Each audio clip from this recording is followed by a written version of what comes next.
Alright, in this assignment, we are going to take a look at two chapters in mathematical logic and proving techniques, which is chapter 2 and chapter 3. So, in chapter 2, we are going to learn about how to prove validity of an argument using truth table, law of logic, and also rules of inference. Other than that, we are also going to learn about truth value, which is tautology, contradiction, and also contingency. We are also going to learn about quantifiers. And lastly, we are going to learn about converse, contrapositive, and inverse. Meanwhile, in chapter 3, we are going to take a look at 3 methods of proving. Assalamualaikum. Today, I will explain the topic inverse, converse, and contrapositive using the truth table shown on the slide. So let us start with the original implication. So if R then S written as R implies S. Here, R is the hypothesis, S is the conclusion. From the truth table, we can see the implication R implies S is false only when R is true and S is false. In all other cases, it is true. This is very important because it helps us compare it with other statements. Now let's talk about converse. The converse is formed by switching R and S. So the converse will become S implies R. From the truth table, the truth value of S plus R are not the same as R plus S. This means the converse is not logically equivalent to the original implication. So if R implies S is true, S implies R may be false. Now, inverse. The inverse is formed by negating both R and S. So the inverse will become negation R implies negation S. Looking at the truth table, the inverse does not always match the truth value of R implies S. Therefore, the inverse is also not logically equivalent to the original implication. However, notice something important. The inverse and the converse have the same truth value.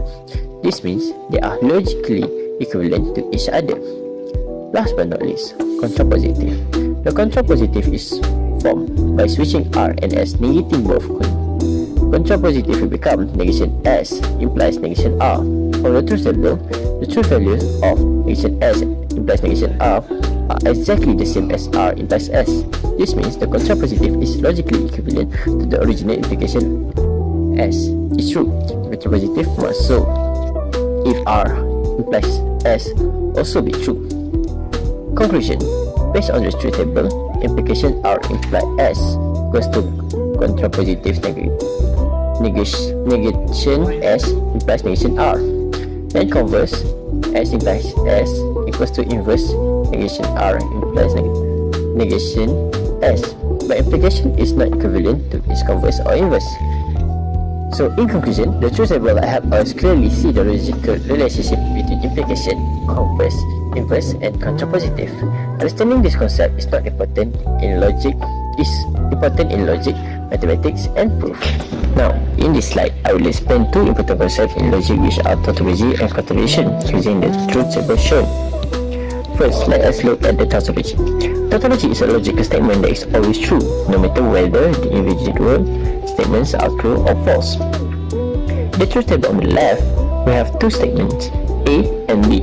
The compound statement shown is A implies A or B.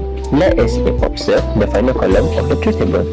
For all possible values of A and B, true or false, the result of A or B is always true because the final column contains only T, which is true. This statement is a tautology. This means the statement is logically valid in every situation. Now let's look at contradiction. A contradiction is a logical statement that is always false regardless of the truth value of its component. The truth table on the right, we start with statement A and B. Then we form negation A followed by B negation A.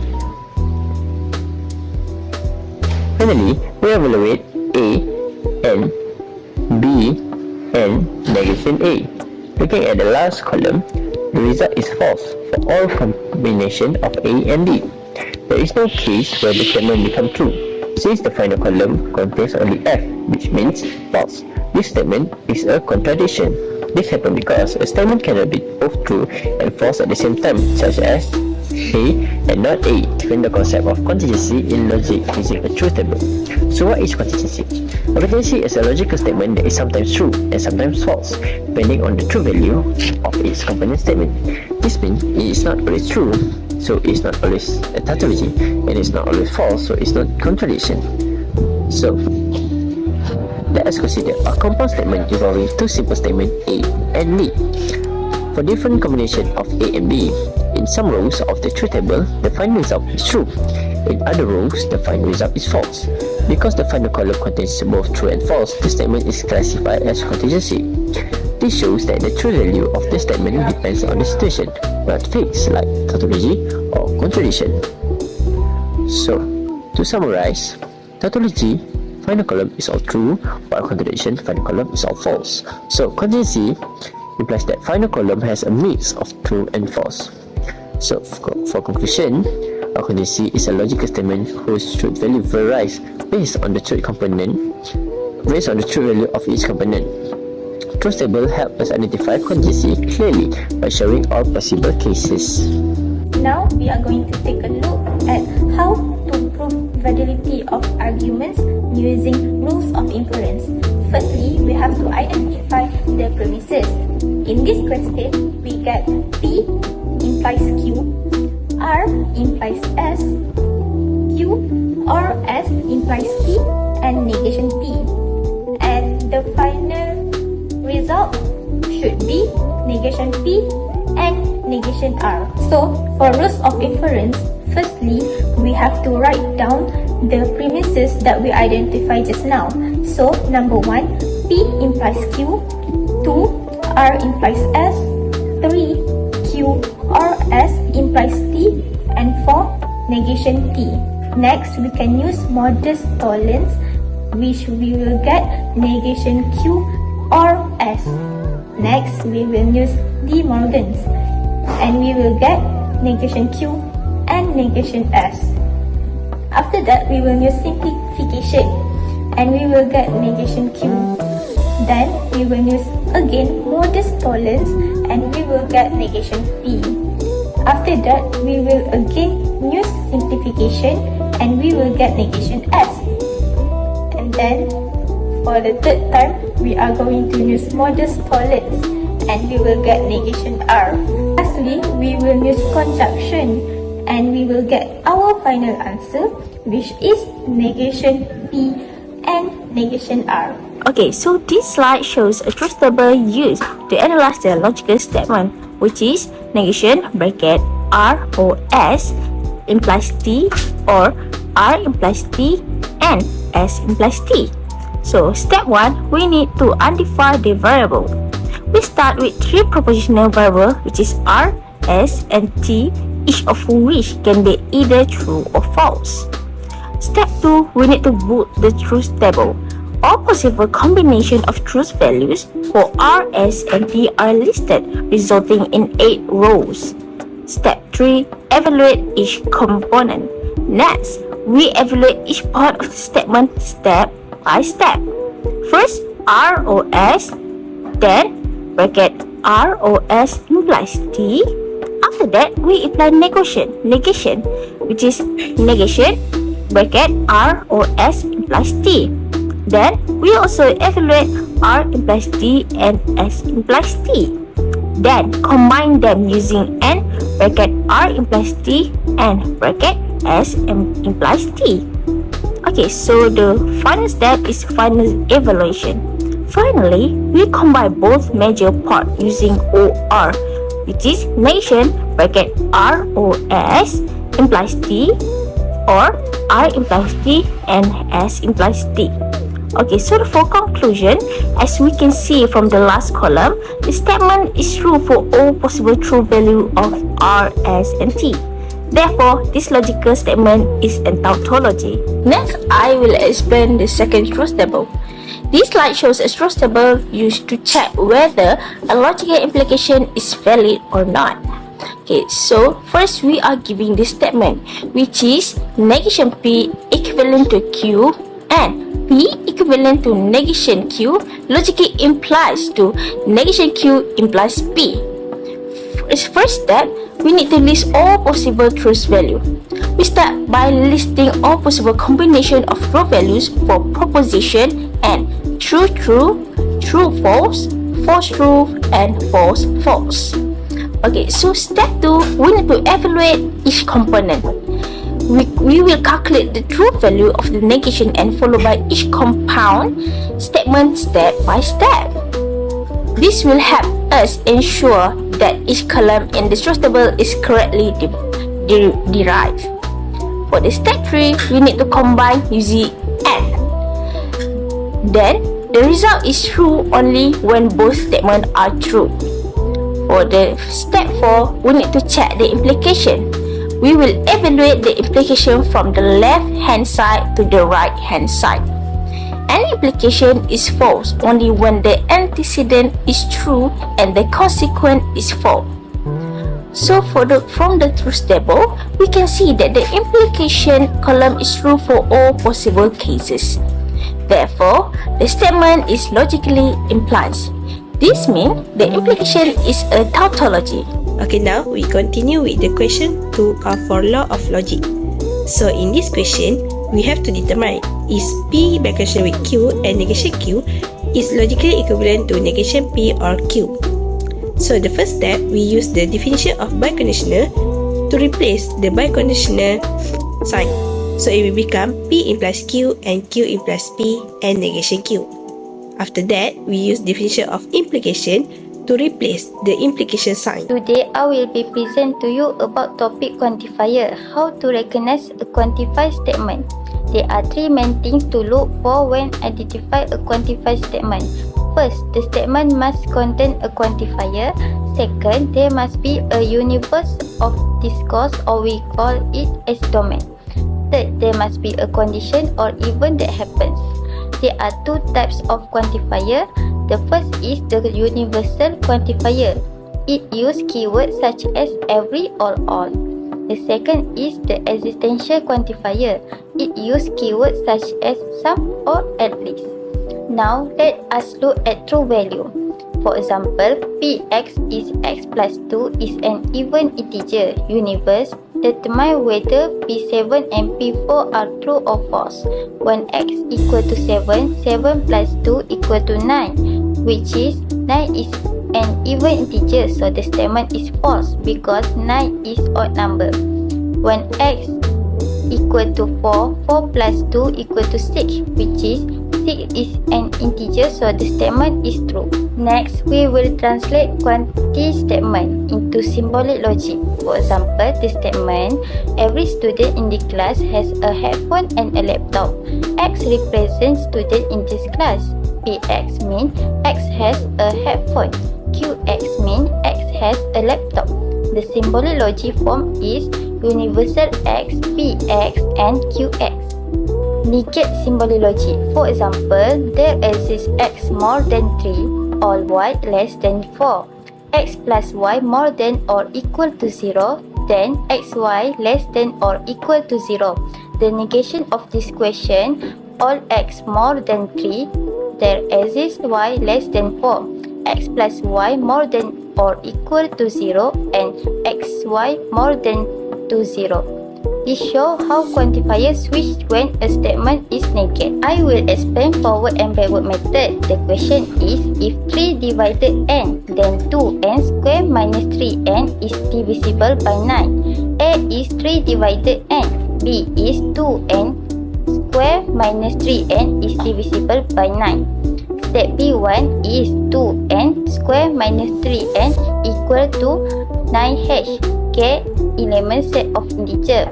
Step A1, n equal to 3k, k element set of integer.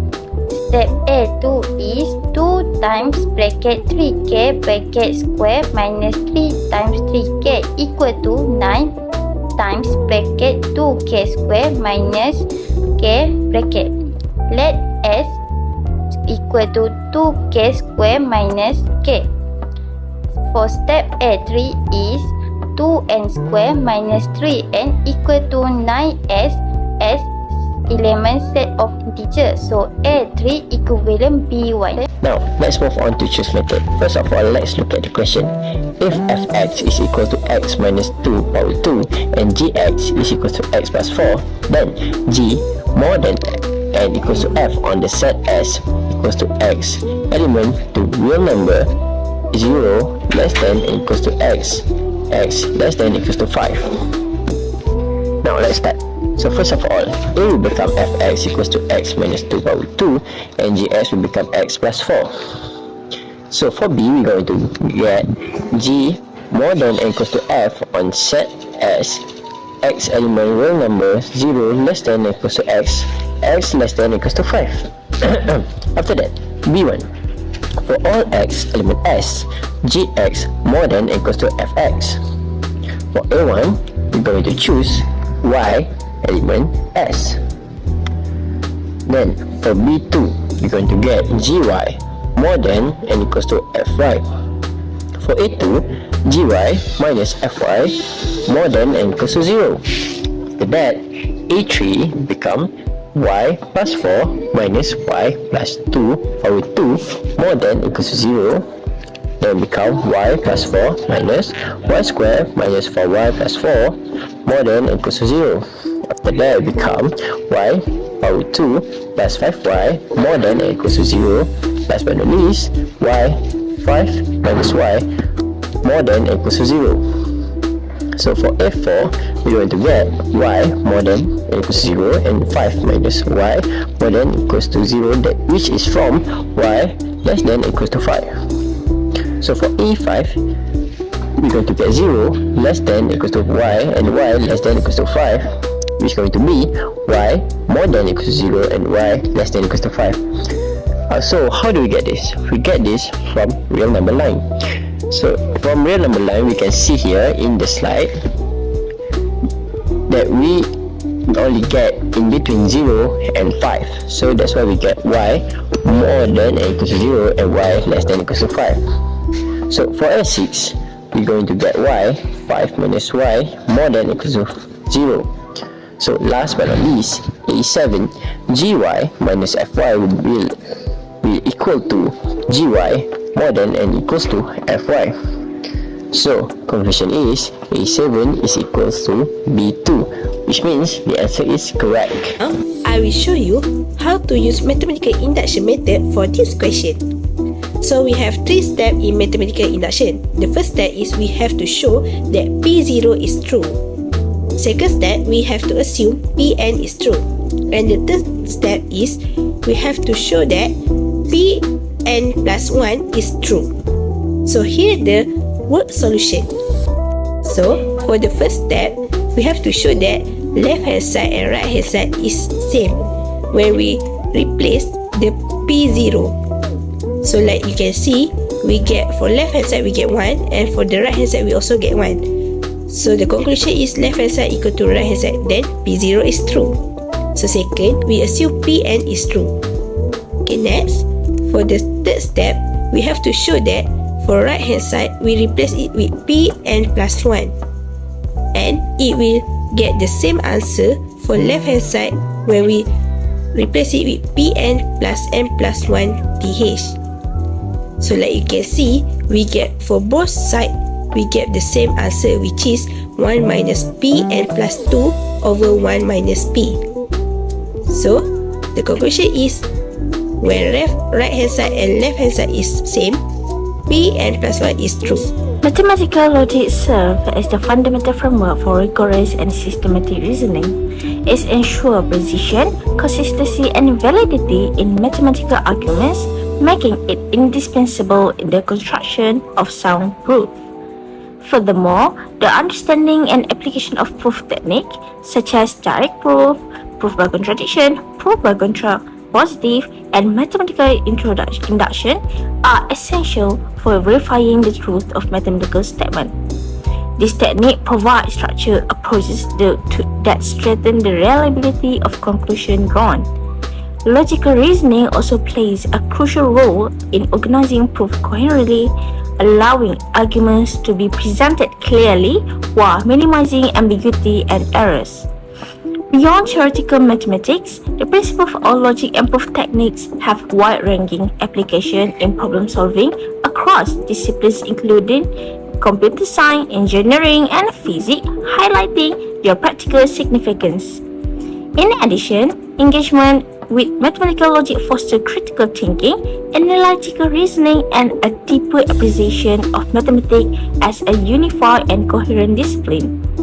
In conclusion, mastering mathematical logic and proving technique equips learners with vital tools to analyze, justify, and construct rigorous mathematical arguments, forming a strong foundation for advanced mathematical study and its real-world application. That's all. Thank you.